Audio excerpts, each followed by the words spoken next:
track and then a brand new single which we played exclusively the other night. 2 songs into a forthcoming new album, but no interviews. We weren't going to put any pressure on them. It was fine. We figured we'd get them when the time is right, but then a fan stepped in and magic happened. Our old friend Nikolai, eh? Hey, what's up, Zane? How are you, man? I'm good. How you doing? I'm doing very well. Ladies and gentlemen, as if you didn't know, from that rich, rewarding baritone on the other end of the phone, we have professional musician, semi-professional magician, one-time forward for the New York Knicks under-16s, Mr. Nikolai Fraiture on the phone. Hey, we have a fan to thank for this interview, I think. I think credit where credit is due. The magic of Twitter made this happen. Absolutely. It's a shout-out to Nicole Diaz. She asked for it, and she got it. She got it. So let's talk about the return of the Strokes. And what can you tell us about the starting of this record? And when did you guys begin it? And just paint a picture for us as to how Comedown Machine came about. It's been, it was a little while, and it was kind of touch and go here and there. And we finished not too long ago in New York at Electric Lady. Nice. And another boring recording story, but yeah. I'm sure I can squeeze something more out of this recording story. How many songs did you guys have to put towards the record in the end? I think 10 or 11, and I mean, there's still stuff floating around. There's things that we have, and we just went in and did it, and if you don't do that, it doesn't happen. This is what came out. I think last time on the record, it was pretty established that you guys kind of made elements of the record as a band, and then Julian came in later on and contributed vocals. And was it different this time around? Did you guys get together in the room and hammer out the songs, or how did this album take shape? It was kind of mostly all done together at Electric Lady for the most part, and yeah, it was kind of all 5 of us going back and forth and just hashing out an album like the good old days. Yeah, man. Well, it sounds, really rewarding and to listen to and very natural. I think from a fan's point of view, it definitely, you can tell listening to this album that you guys, found the chemistry when you were writing the songs together as an entire group, as 5 people, I think. Oh, cool. Thank you. So talk about Electric Ladyland, because it's a famous studio in New York City, and you probably could have picked anywhere to go and make a record. Why did you decide, apart from being in New York, I mean, was there any other reason why you chose that particular place? Well, it's, it's a legendary studio, and it's not far from all of us, so except for Nick, who lives in L.A., but, he came out, he made the trip out to record. Mm-hmm.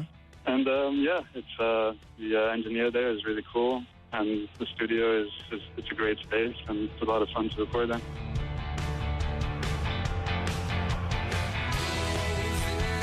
Really nice surprise for fans, I think, not because there was any doubt there'd be another one, but because it's happened relatively quickly.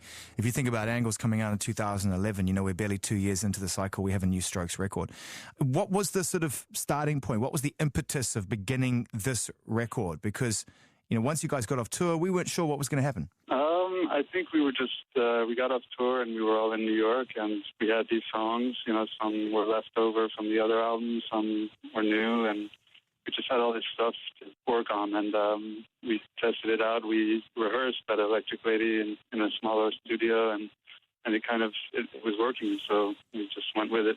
Do you like being in the studio personally as a bass player and a musician? Yeah, I love being in the studio. I love touring. I love doing everything. Well, you mentioned touring, and I was wondering, if you guys had started to have discussions about live shows and how you might approach playing this record on the road. I don't know.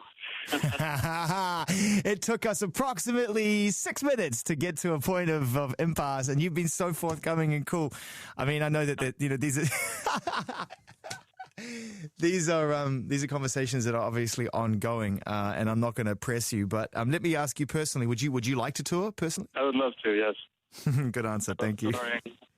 Let's just talk a little bit about music in general at the moment, and how it's sort of discovered and how people feel about it. And I know that you're someone who likes new music, and do you sort of like have various points where you find records? Do you have websites and stuff that you check out regularly? Do you utilize the internet to discover new music, or do you have a local record store? How do you tend to find it, Nikolai?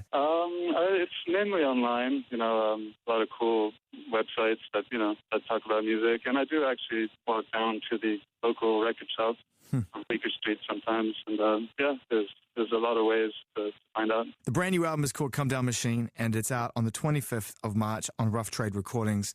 And you kept that one a secret. It was I think it was really nicely handled too. It must have been actually really rewarding as well, Nikolai, to know that when the news came out about a new album, the anticipation wasn't overwhelming like it's been in the past. Yeah, Yeah, I mean, it's kind of funny now with new music. It doesn't feel as natural as it used to. But, now for us, I think it is posting it when we're ready, and I think that's kind of the way it should be done. As 5 people who have made this record together in the studio, before I let you go, I think it'd be really, important to ask on behalf of the fans and stuff, that the mood in the band, having been through a really collective writing and recording experience, do you guys feel as strong as ever right now or than ever before? Yeah, that's tough, when you make music. I don't know, you never really, you go up and down. I don't know, sometimes you feel strong, sometimes you feel scared, sometimes. And right now, yeah, we just finished the album, and I feel good about it, and I feel good about the atmosphere in the band, and, hopefully it continues.